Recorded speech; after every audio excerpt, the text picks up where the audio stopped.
매일 성경 묵상을 돕는 해설 가이드입니다. 안녕하세요. 묵상 코치입니다. 함께 읽고 나눌 말씀은 갈라디아서 4장 21절에서 31절까지 말씀입니다. 내게 말하라. 율법 아래 있고자 하는 자들아, 율법을 듣지 못하였느냐? 기록된 바 아브라함에게 두 아들이 있으니 하나는 여종에게서 하나는 자유 있는 여자에게서 낳다 하였으며, 여종에게서는 육체를 따라 낳고 자유 있는 여자에게서는 약속을 말미암았느니라. 이것은 비유니 이 여자들은 두 언약이라. 하나는 신의 산으로부터 종을 낳은 자니 곧 하갈이라.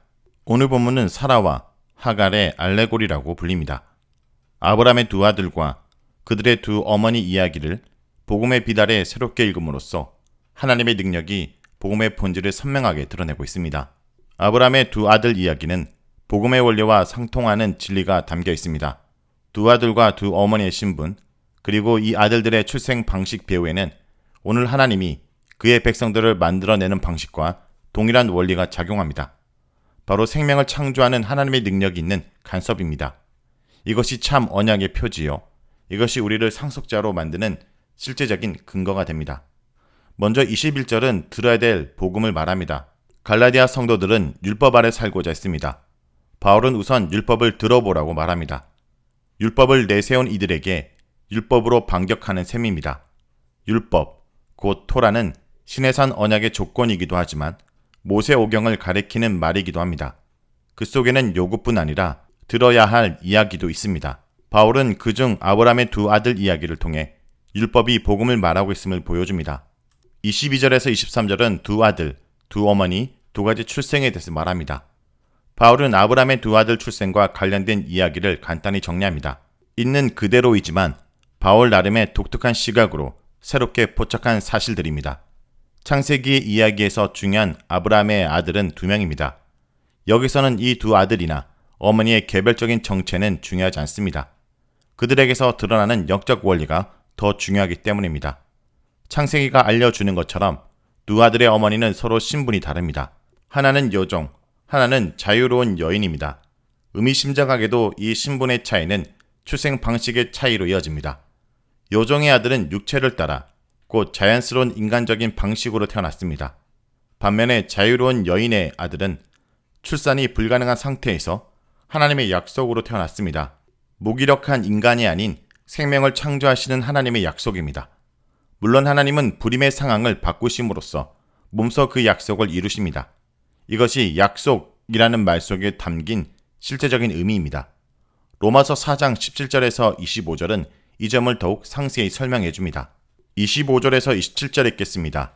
이 하갈은 아라비아에 있는 신의 산으로서 지금 있는 예루살렘과 같은 곳이니 그가 그 자녀들과 더불어 종노릇하고 오직 위에 있는 예루살렘은 자유자니 곧 우리 어머니라. 기록된 바 잉태하지 못한 자여 즐거워하라.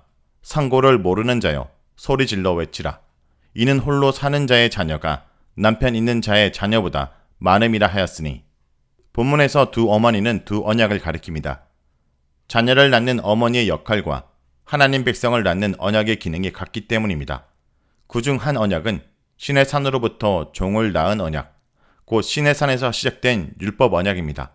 하갈이 바로 이 언약을 가리킵니다. 더 나아가 이는 지금의 예루살렘과 같습니다. 예루살렘은 유대교의 중심입니다. 바울은 율법 언약 아래의 유대교가 그 자녀들과 더불어 종노릇하고 있다라고 말합니다. 이 점에서 현재 유대교는 여종 하갈과 통합니다. 이 언약은 육체를 따라 자녀를 낳습니다. 신적 개입 없이 인간의 수단이라는 한계 내에서 움직이는 언약입니다. 생명의 간섭 없이 그저 할례나 절기 규정 등의 피상적 조건에 희망을 거는 수준입니다. 반면 자유로운 여인은 위에 있는 예루살렘을 가리킵니다. 이는 우리 어머니, 곧 하나님의 약속을 따라 우리를 낳은 언약입니다. 바울은 이를 이사야 54장에 묘사된 미래의 예루살렘과 연결합니다.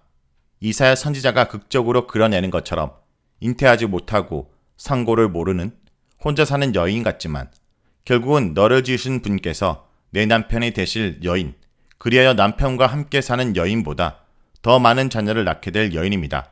이 극적 반전의 비밀은 너를 지으신 분, 곧 생명을 창조하는 하나님이 남편이 되신다는 사실입니다. 인간적으로는 불가능한 상황이지만 창조주 하나님으로 인해 더 많은 자녀를 낳습니다. 하나님의 생명이 그 속에서 움직이기 때문입니다. 28절에서 31절에 읽겠습니다. 형제들아 너희는 이삭과 같이 약속의 자녀라.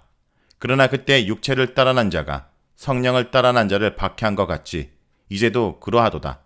그러나 성경이 무엇을 말하느냐? 요종과 그 아들을 내쫓으라. 요종의 아들이 자유 있는 여자의 아들과 더불어 유업을 얻지 못하리라 하였느니라. 그런즉 형제들아 우리는 요종의 자녀가 아니요 자유 있는 여자의 자녀니라. 바울은 이삭을 낳은 이 언약을 갈라디아 성도들과 연결합니다. 이삭과 같이는 이삭의 계통을 따라 정도로 풀이할 수 있습니다. 이삭이 태어난 것과 동일한 원리를 따라 곧 하나님의 약속으로 태어난 자녀라는 것입니다. 위에서 지적한 것처럼 이는 약속이라는 말 속에 함축된 하나님의 초자연적인 간섭을 염두에 둔 표현입니다. 갈라디아 성도들은 바울이 선포하는 복음을 듣고 믿어 하나님의 성령을 받았고 하나님께서 그들 중 행하시는 놀라운 일들을 경험하였습니다. 이 성령의 활동을 통해 그들은 하나님의 자녀로 태어났습니다. 하나님의 창조적 개입을 통해 태어났다는 점에서 이들의 탄생은 이삭의 탄생과 상통합니다. 그저 육체를 따라 태어났던 이스마엘과는 달리 이삭 역시 하나님의 창조적 간섭을 통해 태어났기 때문입니다. 너희는 이삭을 따른 약속의 자녀라 라는 학어는 그들의 신분을 확인하는 의미도 있지만 그보다는 현재 그들의 존재가 어디에 바탕을 두고 있는지를 생각해 보라는 공고이기도 합니다. 육체를 따라 곧 율법의 행위들과 같은 눈에 드러나는 가치들을 따라 하나님의 자녀가 된 것이 아니라 믿음으로 다가오는 창조주 하나님의 임재를 통해 그분의 자녀가 되었습니다.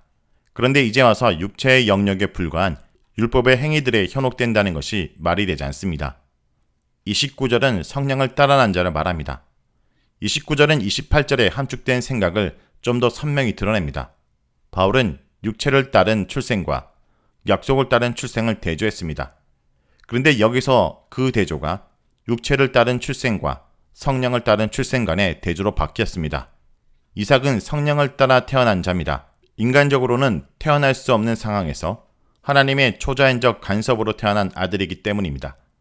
로마서 4장에서 상세히 설명하는 것처럼 이삭의 부모는 남편의 몸과 아내의 태가 죽은 상황, 곧 아들을 바랄 수 없는 상황에 처해 있습니다. 이들에게 아들을 약속하셨고 그들은 그 약속을 믿었습니다. 약속하신 하나님은 죽은 자를 살리시며 없는 것을 있는 것으로 부르시는 분이심을 알았고 거기서 약속하신 것을 이루실 능력 또한 있으신 분임을 확신했기 때문입니다. 그것이 아브라함에게 의로 여겨졌던 그 믿음입니다. 바로 이 창조주의 간섭이 약속 언약의 핵심입니다. 달리 말하면 성령의 활동이 약속 언약의 핵심인 것입니다. 바울은 이스마엘과 이삭 간의 갈등에서 상호 배타적인 두 언약의 속성을 읽어냅니다. 물론 그 결과는 뻔합니다. 종의 신분으로 종속된 자녀를 낳은 율법의 언약은 상속에 이르는 수단이 아닙니다. 성경의 선언처럼 육체를 따라 난 아들은 상속의 가능성을 박탈당합니다. 반대로 자유로운 신분으로 자유로운 자녀를 낳은 약속의 언약은 미래의 상속을 보장합니다. 따라서 우리는 요종의 자녀가 아니요 자유 있는 여자의 자녀니라 라고 하는 마지막 선언은 이미 했던 이야기의 반복이 아니라 그래서 우리가 바로 상속자라는 사실을 재확인합니다.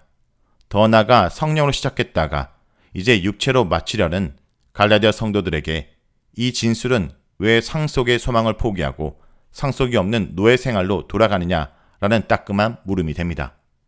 자, 여기까지가 갈라디아서 4장 12절에서 20절까지 말씀입니다. 오늘 말씀을 통해 우리는 무엇을 묵상하고 적용해야 할까요? 혈통이 아니라 믿음으로 약속의 자녀가 되는 기준을 삼으셨습니다. 하나님의 약속은 율법 아래 있는 자가 아닌 예수 그리스도를 믿는 자에게 아들의 명분을 주시는 것입니다. 예수 그리스도를 생명의 주로 믿는 사람이라면 유대인이나 이방이나 상관없이 모두 이삭과 같은 약속의 자녀가 될 수 있습니다. 다른 조건으로 부르지 않으셨기에 나의 공로로 주장할 수 없고 값없이 주셨기에 많은 것을 자랑할 수도 없습니다. 내가 가진 것으로 하나님의 은혜를 갚을 수는 없지만 하나님의 아들의 명분을 귀하게 여기고 하나님의 자녀답게 살아내는 것으로 아버지 하나님의 마음을 기쁘게 해드릴 수 있습니다. 성도 여러분, 오늘도 우리가 믿음으로 약속의 자녀가 되었다는 것을 잊지 말고 그리스도의 공로와 그 은혜를 기억하며 주님 앞으로 나아가는 주의 백성들이 되길 간절히 기도드립니다.